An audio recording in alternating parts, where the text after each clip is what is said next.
Now you have people that are disruptors to this sort of monolithic medical industrial complex where the diversity of thought is not really accepted. If they could lock us up, they would. If they could burn us at the stake, I think some of them would. Your fertility journey. I was told from when I was 23 that I was going to have a very hard time getting pregnant. And so that story has been my blueprint. And what makes Holy Mane so superior is that you make sure that everything has a therapeutic dose. Can you explain that? Because you came up with the bag concept and from a visual... I was on mushrooms. Okay, we need the backstory of that because I didn't know that. What's the backstory of the iconic Holy Mane bag? Hi, I'm Dr. Will Cole. Wellness is a sacred art, and you are the masterpiece. This is the art of being well.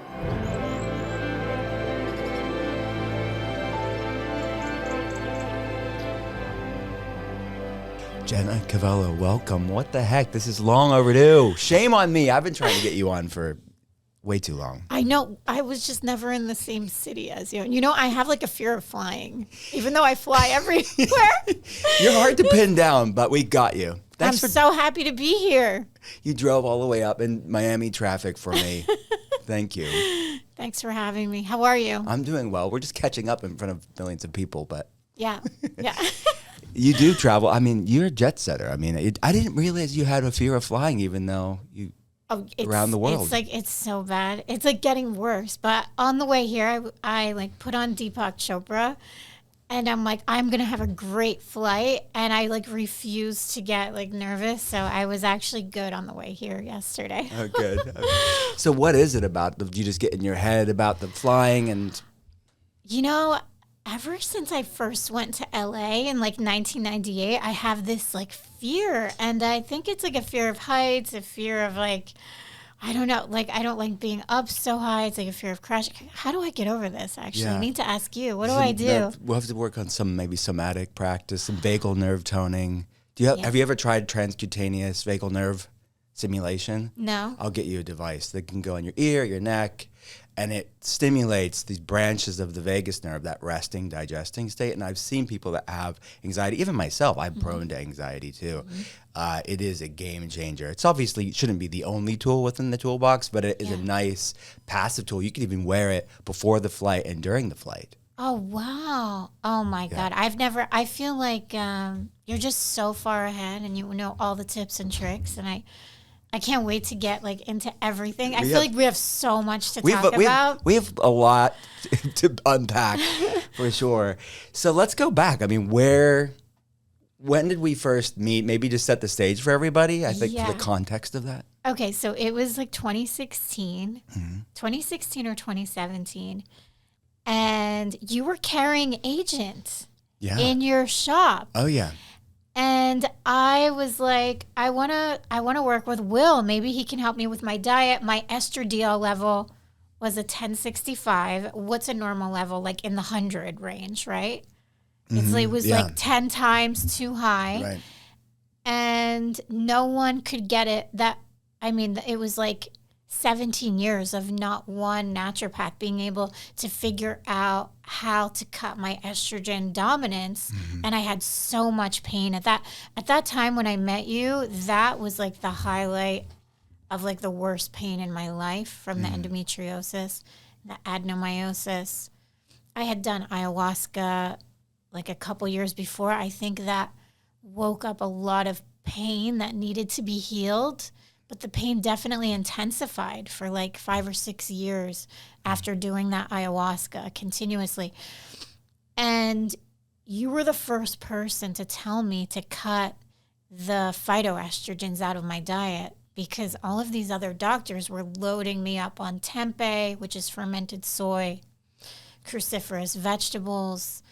And you were the first person to say, cut the phytoestrogens out, not just the xenoestrogens. And I talk about this on all my podcasts that I've been going on lately because no one knows this actually. And you tell me if this is correct, the body can't differentiate between good and bad estrogen when it's overloaded. Yeah, but it's already having a problem with detoxing this. And then Yeah. it may work fine for some people, Yeah. to be clear on this. Like some people do fine with them. But someone that already has endometriosis and already has autoimmune inflammatory issues and gut issues, and it's, in my mind, it's probably, this is no research to back this up, it's a confluence of factors, this would be my guess of looking at thousands of labs over the past 16 years, is yes, it's the phytoestrogens, but it's also these other plant anti-nutrients and fibers, and just it's hard to digest for someone that's, their immune system is already stressed out, is stressing an already stressed out system. You know what's really interesting? You had put me on the AIP diet that I followed pretty religiously for like 3 years. It was a really hard diet to be on because you have to cut a lot of things out. And that's autoimmune protocol for people that don't know. Yeah. And it cuts inflammation. And basically you can add things back in later, but basically it's like meat, low glycemic, fruit like blueberries, coconut milk, no dairy, no gluten, no sugar, no fruit. I mean, it's a really hard diet to follow. I was the skinniest I ever was in my life. It was amazing. And we didn't do it for weight loss, but you know. Yeah, we didn't do it for weight loss, but I naturally lost a lot of weight, and it was also organ meat because you put me on like different organ meats, and I was like blogging about all of this at the time, and it took a while for things to calm down, but I feel like that you set me like on the right path, and you were the first person that was able to do that. And my pain still continued for a while, but the inflammation definitely went down. The estrogen levels went down. And then what happened was I was like, I really want to make a supplement with you. And we launched Holi Youth. Yes. That totally flopped, by the way. But it was a niche. It was my favorite. I loved it, but the world didn't get it. Because, well, first of all, you were so far ahead because People are talking about spirulina now. I know. So, and I had been on spirulina, and then you were like, holy basil, marine collagen, pearl powder, and this was back in like 2016, 2017. And we launched it, and we would do these trainings at like Neiman Marcus, and people would just gag when they smelled it. And they're like, oh, the collagen. I'm like, no, that's the spirulina, because the spirulina is that fishy type. Yeah. And well, I love this. I was at two wellness and two biohacker in Neiman Marcus in 2016. Yeah. Yeah. That's right. funny. And they were like, no. And then, it like never sold. It was an amazing product. It was an amazing, and we actually marketed it as an adaptogen. And at the time there wasn't much science out there with collagen in relation to like anti-wrinkles, hair, nails. It was more gut focused. Yeah. And the reason why you had added it, I think, was because collagen is very gelatinous. It coats the gut lining. And when you have less inflammation in the gut and you're able to heal that leaky gut, then you have less inflammation in the skin. Yeah, absolutely. Yeah, it's a well-tolerated source of amino acids too. As someone that deals with people with digestive issues and food sensitivities, it's great for your gut-skin axis, gut-hair axis, gut-nail axis. And so is pearl powder too. So anyways, you can continue. So then it's 2020, it's COVID. And then my mom was like, this is the best collagen I've ever had. Just like send me the collagen. And then I called you, and then I'm like, let's just do collagen and pearl. You figure out the dosage. What I love about you is that, and what makes Holy Mane so superior is that you make sure that everything has a therapeutic dose, that you're just not listening to marketing trends. And really that's really, those are the ethos I stand by, that it's formulation over marketing. And we came out with this product that was a true therapeutic dose, and it took off by like March 2021. Thousands and thousands of people were writing saying that it stopped their hair shedding from COVID. We had no idea at the time that people were going to be losing their hair from COVID.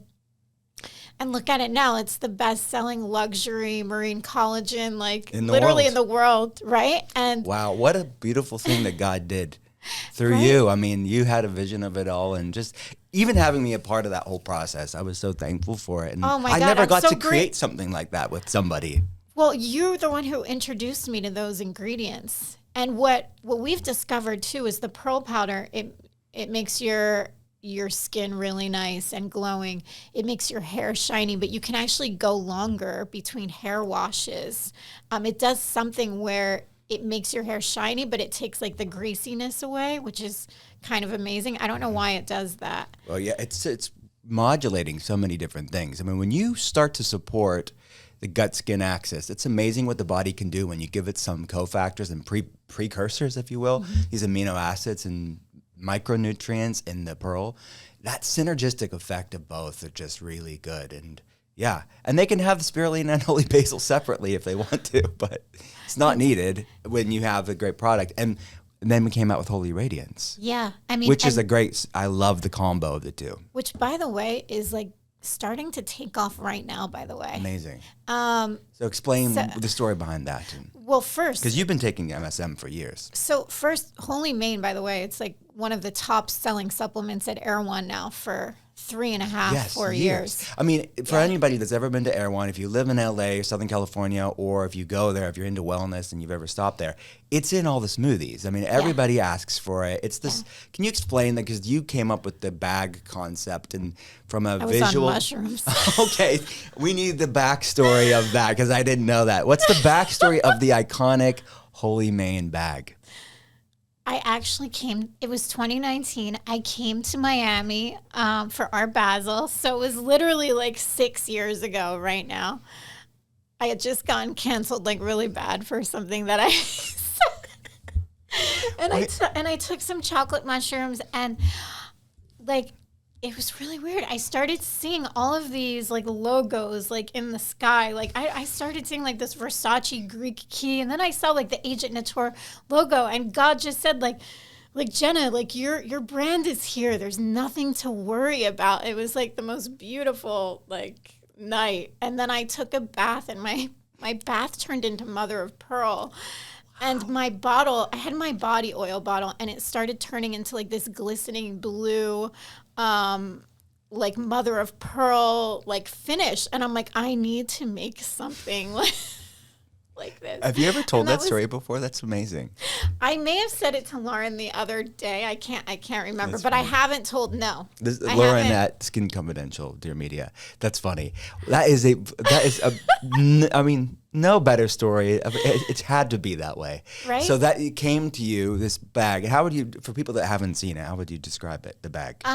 So it's like this opalescent ombre blue bag. It looks like the ocean. And what's interesting is that it looks like, the pearl and the marine collagen. So together. It went perfectly together. And something that I want to say about you is, look, you have a massive following, right? Like everybody I know follows you and just like adores you and loves you. When I met you, you had 2,000 Instagram followers. And like, I knew that you were so special because of how you helped me. And I'm like, I believe in you so much that like, I want to make a product just because I believe in your work, not because I wanted to monetize off of like success. It was like before Amen. Any of the following, because you helped so much. So that's just a testament to everything you do. Thank you. And it's a testament to something that I do want to get to. We're kind of going to get to naturally through this conversation is your instinct. And I think bravery sometimes to just go with your gut, even if it doesn't make sense. Like a random functional medicine doctor in telehealth years ago, you saw something in me that I didn't see in myself. So where would that intuition, not with me, but just in general, because that has governed every aspect of your life, professionally and personally. Yeah. Where did that come from? I think that I think that we all have it, and I think that we can choose to tap into it or not. And I think a lot of people do tap into it, and I think a lot of people are afraid of it or don't trust it. And I started trusting mine more and more when I was in all of that constant pain. And I was looking for alternative ways to heal myself. And I was doing the ayahuasca. I mean, I would say the ayahuasca really makes you tap into your intuition and your knowing that all of us have inside. And what's interesting is you can practice this intuition and you can hone in on it. Like sometimes my gut will say, like, turn right, even though I know I'm supposed to turn left to get where I'm going. I'll just listen to it, just because when you listen to it, it gets louder and louder. And when you don't listen to it, like you dim it down. Do you know what I mean? Yeah, absolutely. So you're almost, it's like a muscle that you're training and toning to kind of follow that instinct. Because and then fear in your head can get in the way, right? Of course you're not. Oh, I mean, like sometimes you don't know the difference between fear and intuition, right? I mean, that's what we're all working on and trying to figure out the difference between. But sometimes you just have a gut instinct. And I think when it feels good and when it's not fear-based and you just have like your first instinct is usually the right one. Yeah. I also have a Taurus moon. I think that really, really helps me because my moon, the moon is afflicted in Taurus. So I feel like that's the one part of my horoscope that really grounds me and helps my intuition. Got also. it. I love that. So you know that about yourself. Okay. So going back to Holi Main, and then you mentioned Holi Radiance, and that kind of give me the backstory of that. So, MSM was something I started taking like almost 20 years ago to break up scar tissue, to help with endo pain, to detox the liver. It helps enhance glutathione. It helps to detox pesticides, glyphosate. My doctors had put me on it for all of the scar tissue from the endometriosis and the previous surgeries. It's also a beauty mineral, which I didn't know, 20 years ago. And so I wanted to make something with it. And what I love about you, and when I called you and I'm like, what else should we put in this? You're at the forefront. You just know like what's going to be like the next thing, like in wellness and in, beauty from within, and what to take that's actually going to give a benefit. So why don't you tell me why you added this? So you said you wanted to add ceramides, and then I found French patented ceramides. The trademark name is ceramicides. They're gluten-free. But why don't you tell me why you wanted to add them? So these amazing plant extracts help with the skin mantle, the skin barrier, hydration on a cellular level. So it's one of those things where a lot of people, and I love that, and it had never been done before, the combination of what MSM can do from a anti-inflammatory standpoint, and pairing that with something that enhances hydration and the suppleness and the regeneration, if you will, of the skin. And again, it had never been done before, but I love the science in both, but they're so synergistic in many ways. So and then I thought, okay, this is the perfect sister, if you will, to Holi Main.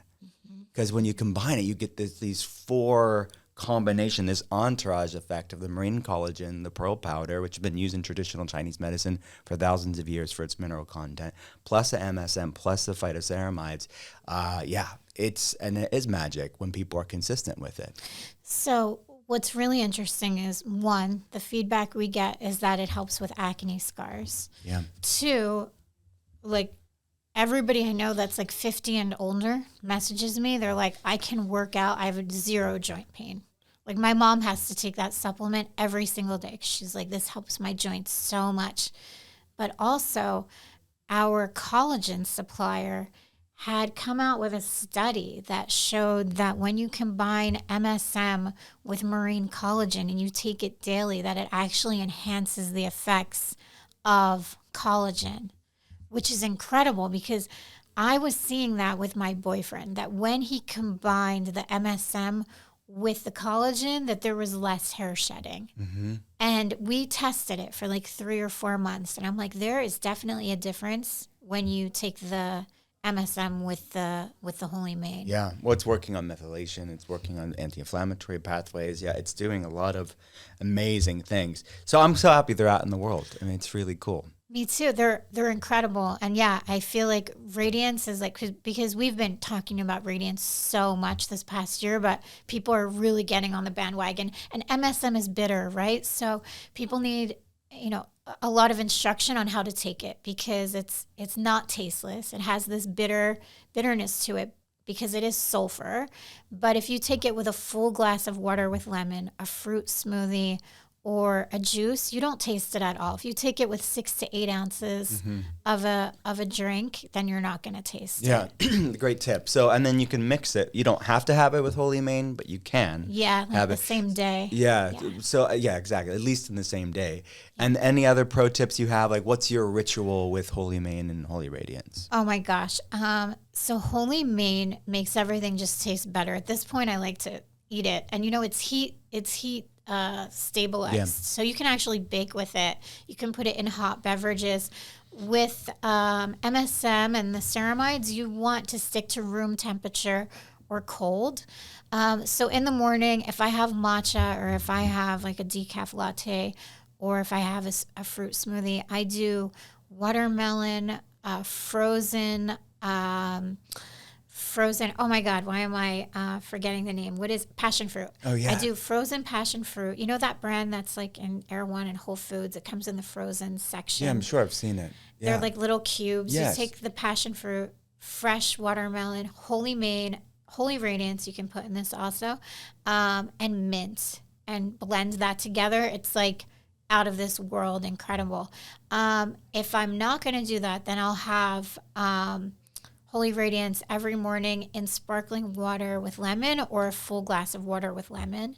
And another tip for Holy Mane is that, do you know that the milk frother, not the little machine, but the one that you like pour the milk into and you press the button? Yeah. If you put Holy Mane in that, it makes the most creamy, delicious, like frothiest milk ever.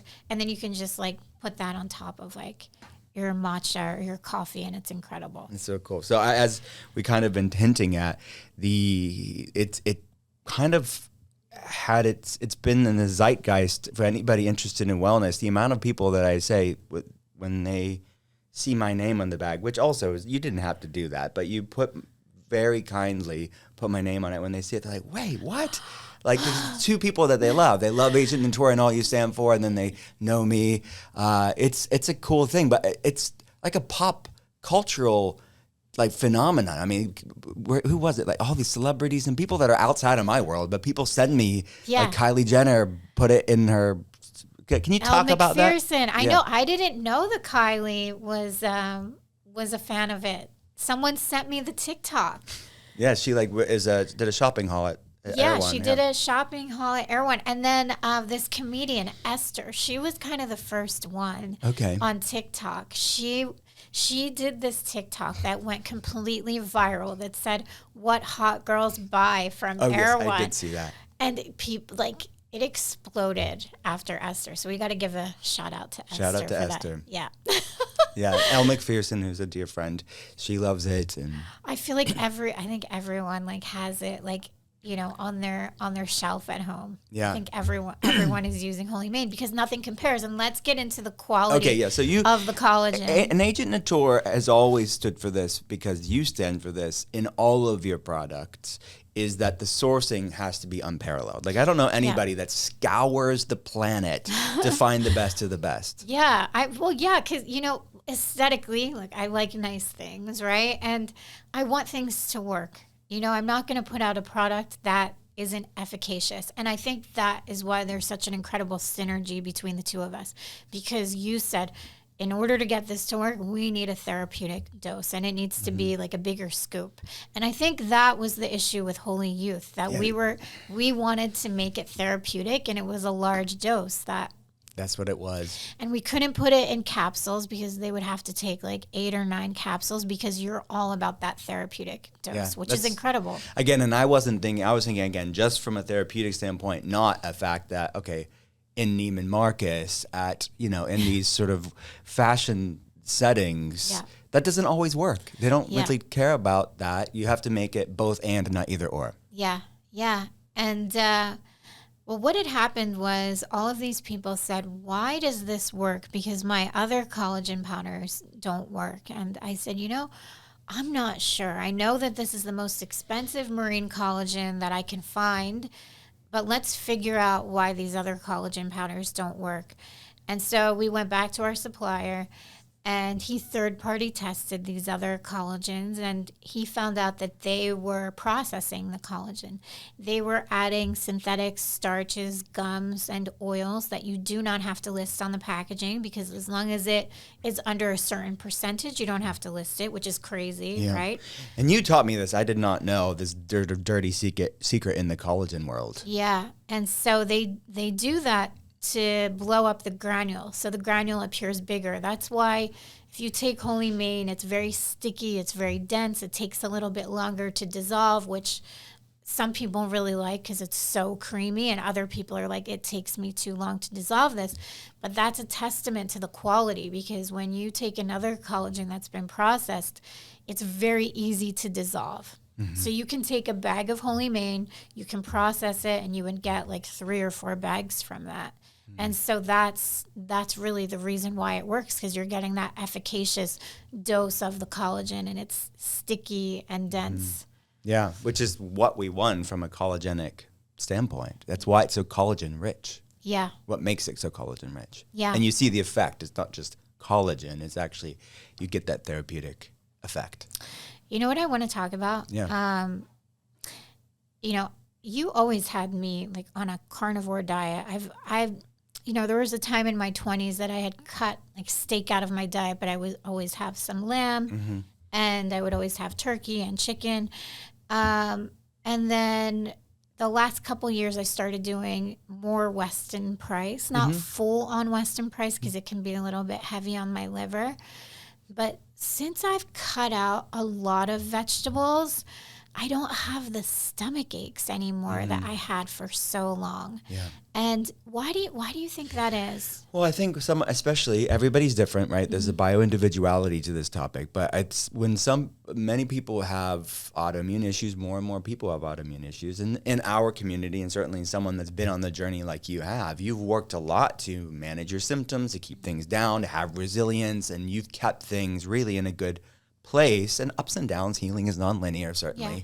But there's going to be some people, because of modernity, that their gut resilience isn't going to have the full capacity to digest and absorb things. And that's why if you're going to have them, having them in soups and stews and really having them pureed even. But I would, for a lot of people, would not have it as the bulk of their diet, and certainly not tons of raw vegetables. But it's a spectrum. It depends on your gut resilience and meeting your gut where it's at. That's a significant part of it. But, it's been a while since I've looked at your lab, so I do want to see where things are at. Well, I need some help, because what's interesting is that the estrogen was so high in the 20s and 30s, and then the 40s, it goes like so far down. So, now I'm on the other side. Yeah. Well, we have to work on that. Yeah. So how do you increase? Well, it depends on if somebody is, I'm not saying that you are, but for someone that is kind of in the perimenopausal range, working on even judicious use of hormone replenishment or hormone replacement therapy has its place. Yes, there's adaptogens and herbs we can use, and precursors that certainly can be utilized. But I feel like for some people, especially if someone that has a preference to be more natural, they're not wanting to go down the HRT route. But I think it's a great tool for people who need it. And I think RFK just took the label, the black box warning. Yeah, which is amazing, because this so is going to much help with stigma around dementia. it. Yeah, there's so much stigma. We were taught for so long that it's so bad. The amount of pushback I got when that news came out, and HHS took the black box because it was based off of sort of outdated, cherry-picked, flimsy science. The amount of people within the quote-unquote natural world came at me about it, and like, how dare you, this is for big pharma, HRT is not good, it's not natural. But I think that is the sort of, we need to have a middle road, and there's a time and place for these tools in a bioidentical way. They could be a game changer for women who need it, and men who need it. Absolutely. for I testosterone. think that there's this stigma around estrogen and testosterone. Yeah. And a lot of guys are afraid to take it too, not knowing that it's going to help with bone density and dementia, right? And just overall their like feelings of well-being, their sex drive, whatever it is. Yeah. So it should be based on labs, in my opinion. Yeah. And you should start off even microdosing these things, judicious. And what's the lowest dose that you need to move the needle in how you feel, and then on the labs. You don't want excess levels of these things. Yeah. But it's that Goldilocks principle, right? Not too low, not too high, but just right. Homeostasis. Yeah. And so we start with the more conservative approach, which are precursors and adaptogens and other micronutrients, and then even peptides, and then from that HRT. If you don't get the therapeutic effect, then you move into HRT.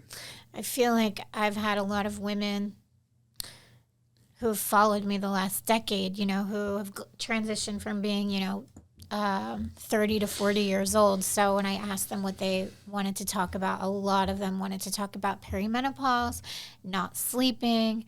And so do you feel like the hormones also help with the not sleeping? Yeah. For people, again, if the not sleeping or even hot flashes, those are like the proverbial check engine lights. We know the check engine light's on, but why?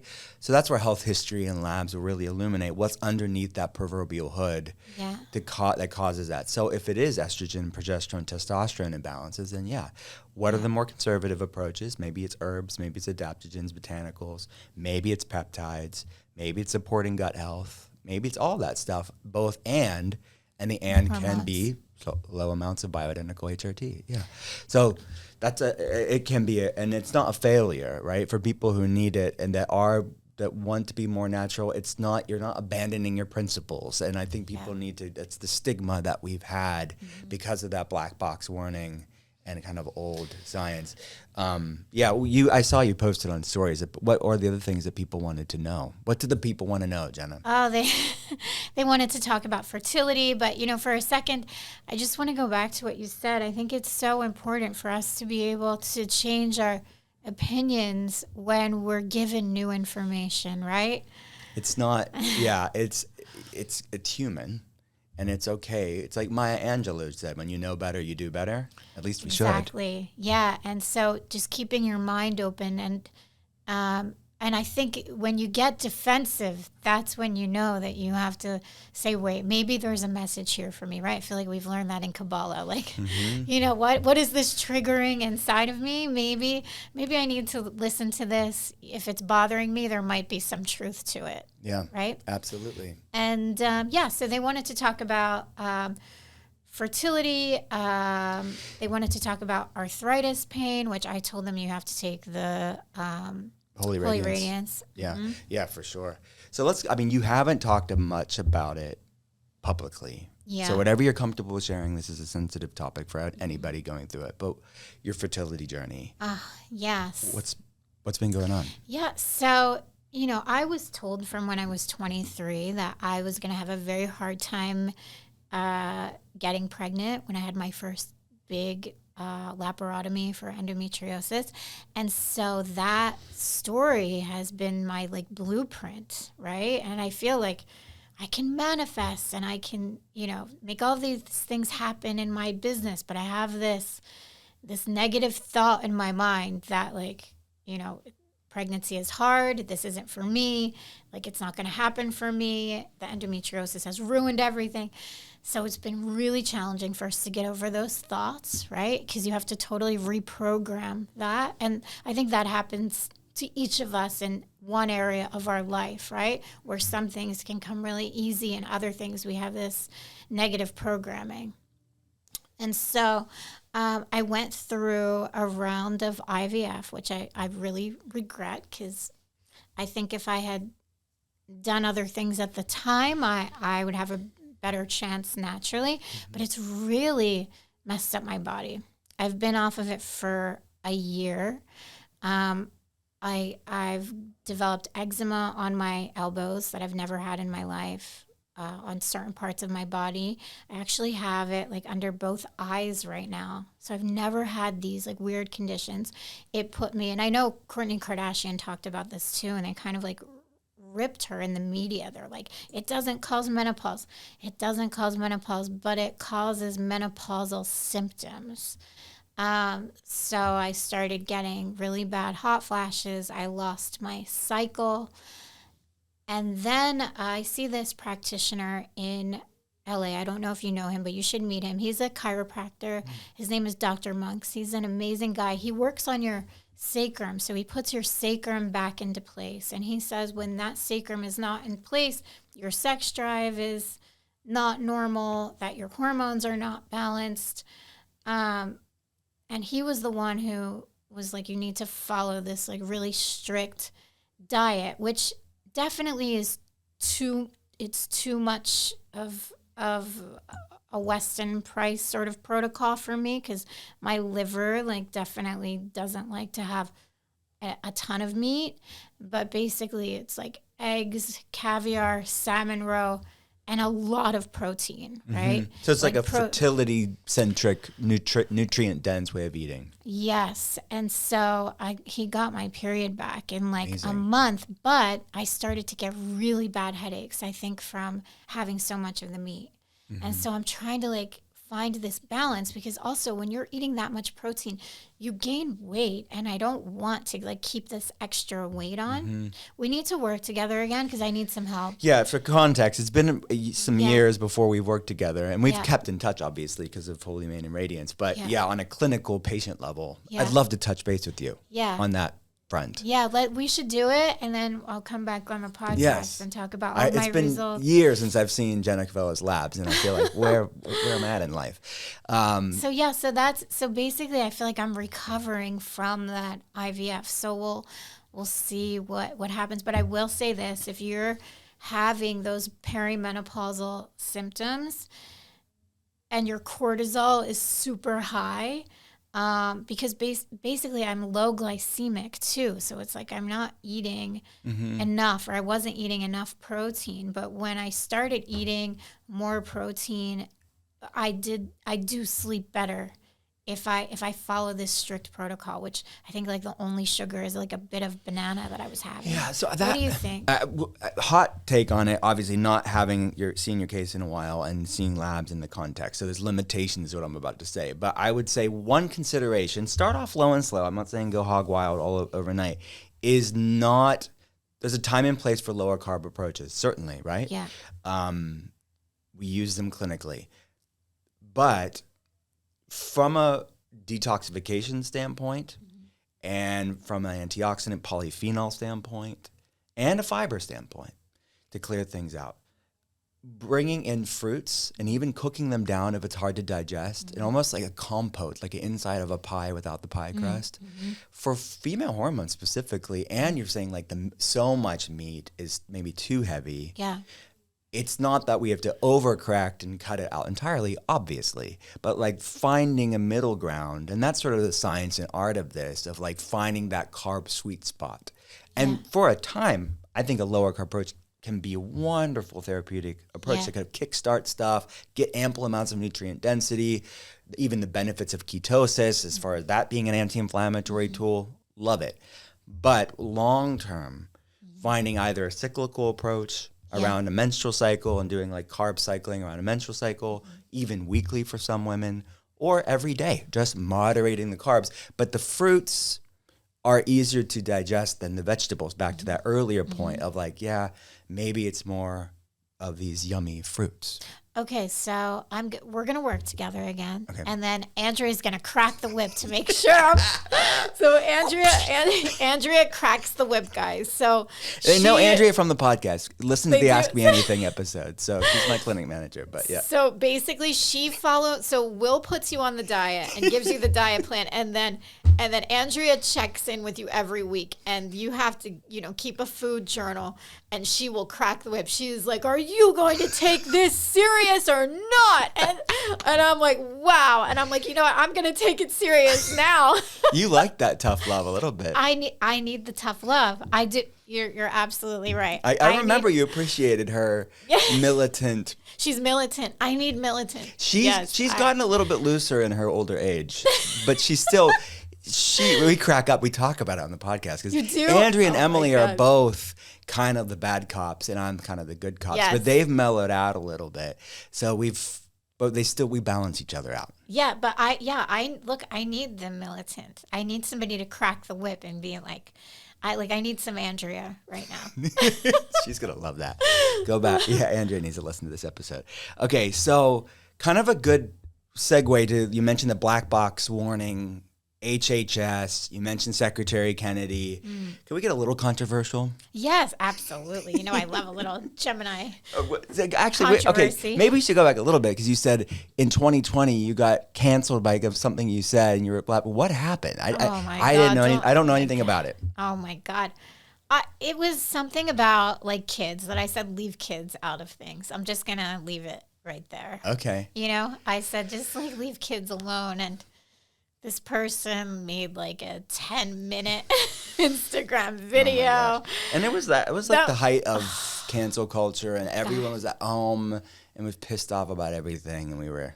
Do you think people are still as pissed? No, I feel like I don't know. Maybe I'm looking at social media less, so I don't know. Yeah. I think it was a weird time, but I feel like it's maybe getting less. Yeah, I guess so. I mean, you know, I'm a contrarian, you know, and when someone tries to shut me up, then I'm going to like talk more and like, you know, press more. And I think that era of my life is kind of over, because I wanted to make it okay for people to have an alternative point of view and an alternative opinion. And I think that I think I was ahead of my time with that, right? Yeah, and you were. And even when, I'll say this, like, you were totally right on so many things within that time period and beyond. And even when it was unpopular, even when, I mean, I've lost friends since then, because I started speaking up about Secretary Kennedy. You and I have known his work for a long time. So, yeah, this is not political for us. These are ideas that we think are needed. And if we need to use the vehicle of DC for a minute to try to raise some awareness and get maybe some changes, even incremental changes, can you kind of talk about that? Because this is like, we have been in this world for a long time. Yeah. And now you have this weird convergence of politics. And what we stand is, it's going to transcend politics, because we've always been like this. Absolutely. So, you know, RFK was having, you know, secret meetups in LA with Shiva for like a decade. So this is Shiva Rose, who's been on the podcast. She's amazing. We love her. I love Shiva. And Shiva, you know, she was at the forefront of we this talked movement. About those secret meetings on the podcast. We did. And I think what is really important for people to understand is there's definitely a health crisis happening in America, right? We have obesity. Autoimmune issues. We have so many autoimmune issues. A lot of us who travel internationally have been talking the last decade about how we can eat pasta in Italy. When we eat it in America, we don't feel well. A lot of people will blame the glyphosate and blame, you know, the soil, but I also think a lot of it has to do with the water. Because if I'm eating raw, organic sheep yogurt in America, I do not feel the same as when I eat dairy in Italy. There's definitely a presence of glyphosate and cloud seeding in France. I definitely cannot eat the same way that I eat in Italy, but in Italy, you're also walking a lot more, right? But you can eat there and have all of these dishes, and you can have dessert and ice cream and pasta, and you come back, you're 10 pounds lighter, you don't feel like shit, you don't feel sluggish.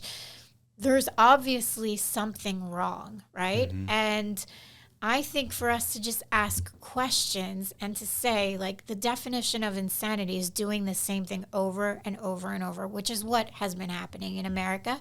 So to have somebody stand up and just start questioning things, there's such a resistance to that, right? Like there's such a resistance. Even let's take the other side of it, where some of these people who are resistant believe in HRT, right? And you have the natural world now coming after saying, this is awful. We have to get back to the middle and meet somewhere in the center, right? And be open to change and be open to the possibility that doing things the way we've been doing it, maybe it's not correct when we're presented with new information. I could not believe the backlash when Trump had said to avoid Tylenol if you're pregnant. And people on TikTok were pounding Tylenol when he said that. This is not about Trump. If you like him, dislike him. Tylenol has even released statements that say don't take Tylenol when you're pregnant. And you see people downing it just because Trump said not to take it. Yeah. And that to me, like, you know, is a perfect example of... It's the height of tribalism, the height of, you know, their hatred to somebody sort of suspends logic. Yeah, and exactly. And I mean, I'm so grateful that RFK is standing up and asking these questions. And the media vilifies the wellness industry. And those of us who present alternative ideas to health. And I think what they fail to realize is that many of us got into this space, like Shiva, like me, because we felt failed by Western medicine. And listen, let me just say this. I utilize Western medicine. I combine Western, Eastern, holistic, functional all together. I think it's all needed, spiritual. And I think that's what we're really trying to embrace, and where people like you, Shiva, and I are going, in that you need to combine the emotional aspect, the spiritual aspect with functional, with Western, and you need to meld these worlds together because it doesn't work. One doesn't work without the other. Yes. And I think even, you know, if somebody's going through chemo, it's so important to have someone like you that they're working with to help them with the diet, to help them with the water fast during the chemo or whatever they need for their individual health. I have a friend, my best friend's mom has breast cancer. She went through 7 rounds of chemo. All of her hair fell out. And they discovered, they diagnosed her with the wrong breast cancer and put her on a very aggressive chemo that was wrong because her lymph nodes kept getting bigger. The chemo shrunk, and now she has to start a whole new protocol with a new chemo. I mean, that is a huge error that's happening. Mm-hmm. And I am not against chemo. I think that all avenues need to be explored, right? She's been working with Walter Longo. He has a facility in Santa Monica. He's with USC and prolonged diet. Yeah, amazing fasting mimicking research. Yeah. And his protocol, like, she's had, thank God, no side effects. Has all of her energy. She's 77, still playing pickleball every day. Her only side effect was that her hair fell out. She has all of her energy. I mean, that is a testament to combining both therapies. Amen. You perfectly said it. So again, we're not, and that now you have people that are disruptors to this sort of monolithic, what would you call it? I mean, medical industrial complex where the diversity of thought is not really accepted. No. It is quack. Like, look at the things they say. Yeah. Like, I mean, they're the ultimate. It is like a secular religion to people, because the idea that you can have diversity of thought is just, they want to, I mean, I really think and this is going to be a strong statement, if they could lock us up, they would. If they could burn us at the stake, I think some of them would. Yeah, they would. I mean, it is a very communist. It is. Way it is neo-Marxist. A lot of it is neo-Marxist ideology. Because if you, Lauren had said from Skinny Confidential. She got so much heat for saying that she prepared her body for pregnancy by talking to her body and saying, I'm ready for pregnancy. People came down so hard on her for saying that that's how she manifested a pregnancy. Harvard had just come out with a study that says that people who speak to their body positively that has a more positive effect on you than supplements. There was just this study that came out. It's the mind body of, But because it's not tangible, people do not want to believe that can happen because they don't believe in their own power, right? Mm-hmm. That's basically what it comes Absolutely. down And to. now we have people that are talking about these things that are understudied. We want more good research. So let me be clear. But there's no funding for these type of things. When 70% of research is funded by big pharma around that, let's just say the majority of research is funded by big pharma and other special interests, looking at the mind-body connection is dramatically underfunded. Yeah. So now we're trying to have these things that are underfunded to be researched or looked at or given the attention they deserve, because the research that is there for the mind body, the research that is there for things like peptides, the research that is there for food shows dramatic results with no side effects or little side and effects. the collagen. Do you know how much heat that I got for the collagen? There are collagen naysayers out there that say that ingesting collagen does absolutely nothing for your skin health. There are so many scientific studies. And then Huberman had a podcast back, I don't know if it was a year ago or maybe 9 months ago. He came to this podcast. He presented all of the scientific facts on the benefits of ingesting collagen for skin health, hair, nails, gut. And I'm like, you cannot deny this anymore. Yeah. The studies are out there. Just go online and look at the research. Well, it works. Exactly. It's there. I mean, the idea that specific amino acids that are under-consumed in the modern Western diet is something that's woo-woo or fringe. This is to me, it's the most basic, right? I mean, our ancestor had soups and stews, collagen-rich foods for thousands of years. Having collagen powder in high-quality sources is just an accessible, easy, convenient way to do in our busy lifestyle. Yeah. It's not how many I love randomized control trials, but we should have logic above everything. Be your own N of one experiment and what works for you. Exactly. And yes, we want more science, but sometimes we just need some common sense. Exactly. And I'm my best guinea pig, right? I've tested everything out. I've done some crazy things to try to heal from my pain. And that's where, chronic pain and chronic illness will put somebody on that path to be open to trying anything that's going to heal them. Yeah.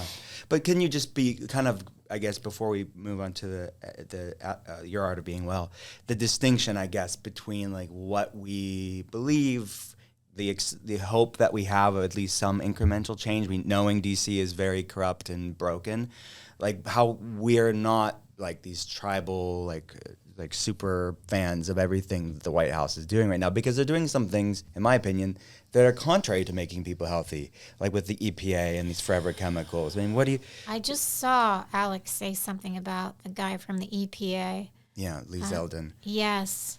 Yeah, we're not happy about it. It was something with the glyphosate. They're rolling back some of these things that I measure on labs, forever chemicals, microplastics. These things are messing people up, and making them rolling back regulations is not making people healthy. But the problem is, in my opinion, we have these siloed departments. The EPA and Ag, the Department of Ag, need to be under HHS in my dream world, because they're all impacting our health. And you can't have an HHS that wants health. And the Maha report talks about all this stuff, but they're not all the other departments. Well, I think that, first of all, the lobbying needs to stop, right? Because big ag is lobbying. And as we know, that big agriculture lobbies more predominantly with Republicans. So there's pushback there.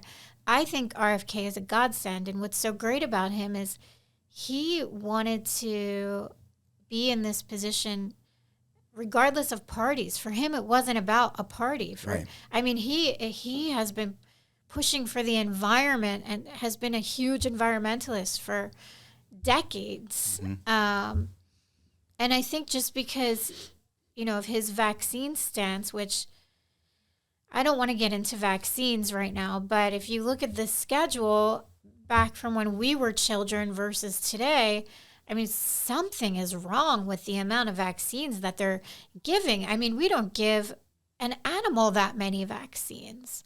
You know, what did we get when we were kids? 10 vaccines? And today, how many is up it? 70 something over a few years. Yeah. I mean, that, and now you have, I mean, when I had gotten really canceled in 2019 because like I started the line with a natural deodorant, right? Aluminum free. And I saw that when I cut aluminum out of my diet by avoiding aluminum pots and pans, not cooking salmon in tin foil, which tastes amazing, avoiding the aluminum and antiperspirant, my heavy metal test for aluminum went to like 0. I have the before and afters to prove that. So any naysayers out there who think that this is all fake, just do a heavy metal test. Keep using the aluminum antiperspirant, cook in aluminum pots and pans, test your blood, and then cut it out for 6 months and then retest, and let's see what the levels are, right? Mm-hmm. So at the time I had said, you know, the adjuvant that's in these vaccines is aluminum, and they add this cheap adjuvant to the vaccine because it's cheap. Mm-hmm. So maybe if we can just question that and say, if you're pro-vaccine, is there a better adjuvant to add that's not the aluminum? Yeah, now that's what they're going to do. They're making these sort of the aerosol additives to be removed. And I think all of these things need to be looked at, right? I mean, we just don't have really good randomized control trials of the entire schedule. There's no RCTs of the entire schedule. Well, here's what I want to say. So my vet, she vaccinates. She gets a high quality vaccine from Canada. It starts with an M. I can't remember the name of it. But in Beverly Hills, there are doctors. I've been saying this now for like 8 years. There's doctors that say our vaccines are safe. Our vaccines are cleaner. What does that mean? Your vaccine is cleaner. Why is there like a grade of vaccines? Who is getting like a dirtier vaccine versus a cleaner vaccine? Clearly that's happening. Mm-hmm. And no one is talking about that aspect, that lower marginalized communities are getting a dirtier vaccine. Mm-hmm. Why is that? Why is no one discussing that? Yeah. Why are certain doctors saying our vaccines are cleaner? You know, that's a problem. Like you would think everyone would be, you know, getting an equal grade vaccine. That I started calling that out in 2019. And I got a lot of pushback. So I like to stay away from the topic. You know, everyone's free to make their own decision. Absolutely. And like you said, look, none of us are always going to agree 100% with any administration, right? And I don't like a lot of what's going on in this administration. You know, I'm very anti-war, very pro-peace. I think just from a holistic standpoint, it's very hard for our eyes to see the algorithm of war on our feeds. It's really traumatizing to a lot of us, especially those of us in wellness who stand for peace and health and love. And, you know, it's like tough to see a lot of things happening. I will say the one area of I think where I'm happy is RFK. Thank God he's there. Mm-hmm. Asking questions, if nothing else, just bringing attention to these matters. The dietary guidelines, shifting the conversations, how we... The food pyramid. And it shifts the marketplace. You have so many brands. I talked to some corporate heads at Walmart a couple months ago, and they were talking about how the average Walmart consumer, because of all these conversations, are asking questions about their labels and having literacy. This is a good thing, if nothing else, right? We celebrate the wins even if there's things we disagree with. I'm going to say one last thing. Yeah. You can be 70 years old. Your joints can be in pain. You can be like having incredibly bad arthritis, bad knees, tons of inflammation, high blood pressure, overweight. And you can look at somebody else who's 70 who is eating better, who follows a more holistic approach to their health, who takes supplements. the way that those two people look is night and day, right? Yeah. And a lot of people just don't want to believe that they can change their life and how they feel by taking control and taking responsibility of their health. Yeah. And I think that that's what it comes down to, that we're here to tell people there is a better way if you take responsibility for your life. Right, which is an unpopular opinion when you have this sort of placating and pandering and victim mentality. But I see everyday normal middle-class people every day empower their lives. This idea that it's just for the wealthy. Yes, we have to make health more accessible and affordable, without a doubt. And democratizing this with these conversations and having more supply and demand is going to do that over time, hopefully. Well, also even cutting the seed oils from fast food.